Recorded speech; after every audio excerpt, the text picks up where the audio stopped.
Good morning, everybody. Here we are at December 6th, and as you can see, it's been a bit of a struggle with the old snow in southern Ontario here. Now, it looks like cold temperatures are coming back next week, but getting a little late in the season for this, guys. That's okay, I'm still finishing up that carpet project, so I'm really not overly bothered by it. But this morning, I thought I'd give you guys a quick tour of a chairlift. This is a 98 Leitner BM quad. So, kind of a hybrid between the old BM style and the Leitner style.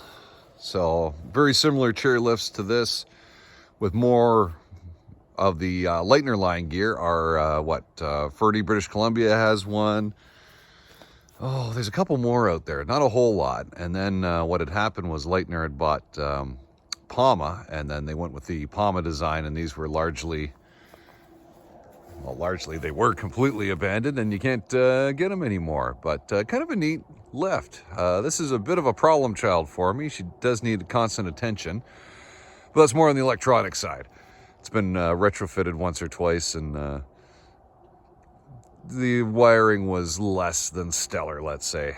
But it's mechanically, she's a good old lift, and kind of got a bit of a soft spot for these. I really cut my teeth on a 96 version of this at one of my previous employers, and it's they're kind of fun old chairs. Clunky, rattly, but this model, actually, they did a few things really right that I like. So I'll bring you up in the motor room and show you how this thing works.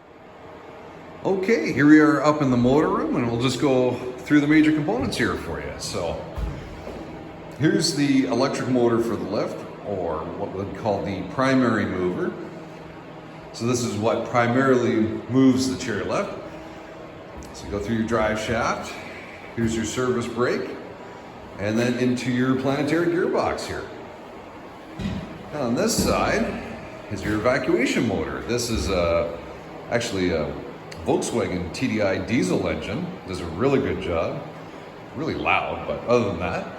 And then, of course, it couples right into the planetary gearbox on the opposite side. So, really clean, nice setup. A lot of the new lifts have a chain to engage the coupling. This one's simply putting a pin through these two flywheels, and that connects it, which is really easy and nice to do.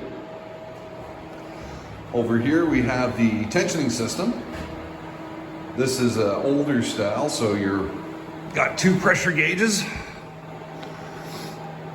As you can see, you got your operational and safety. So your operational one will tell the pump to either add pressure or a solenoid to dump pressure.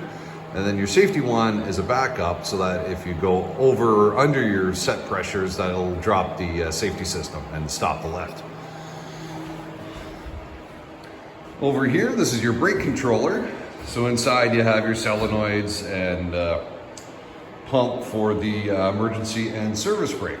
So this is the service brake here. It acts on this flywheel. And then the emergency brake is just in this, what we call a doghouse out here, and it acts directly onto the bull wheel. So I'll point that out when I come down and give you just a quick once over some of the components from below. Okay, back down below, you can see the operator's controls here. There's the emergency brake I was telling you about. So all the brakes on a ski lift are opened with hydraulics and closed with spring pressure. So basically a fail-safe design is the whole idea behind it. If you lose hydraulic pressure, the brake just closes. Over here, if you see up top, those are rollback detectors, so they slide along the brake ring of the bull wheel, and if they were to roll backwards, they engage a switch up there, and again, stops the lift. The wheels out front, these are Shiv trains, and because they're located right at the terminal here, we call them portals. And gotta really maintain these, as they generally have a fair amount of weight on them, and they certainly see a lot of action with all the chairs going through.